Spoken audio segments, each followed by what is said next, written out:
रुकेंगे नहीं झुकेंगे नहीं মেজাজে একের পর এক ম্যাচ খেলে চলেছে কেকেআর বাহিনী। কলকাতাতেও সে ম্যাচের আঁচ যথেষ্ট রয়েছে।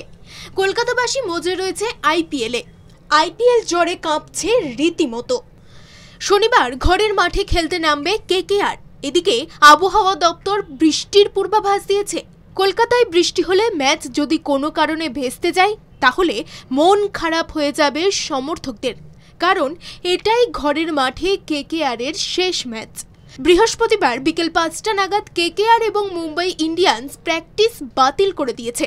নেপথ্যে ছিল সেই বৃষ্টি। দুপুর থেকে তুমুল বৃষ্টির ফলে ইডেনে প্র্যাকটিস বাতিল করার সিদ্ধান্ত নেয় এই দুই দল। তবে শনিবার যে ম্যাচ রয়েছে সেই ম্যাচ যদি ভেস্তে যায় বৃষ্টির জন্য তাহলে দুদলই 1 পয়েন্ট করে পাবে।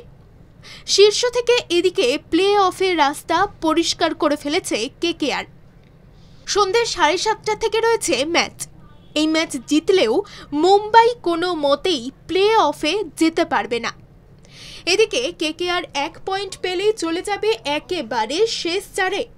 ইডেনে যে ম্যাচ রয়েছে তা টি-20 বিশ্বকাপের জন্য অত্যন্ত গুরুত্বপূর্ণ, কারণ এই মাঠে রোহিত শর্মা 200 রানের ইনিংসও খেলেছিলেন। ফলে ইডেন থেকে তিনি ফর্মে ফিরতে পারেন বলে মনে করা হচ্ছে। ব্যুরো রিপোর্ট, বাংলা জাগো।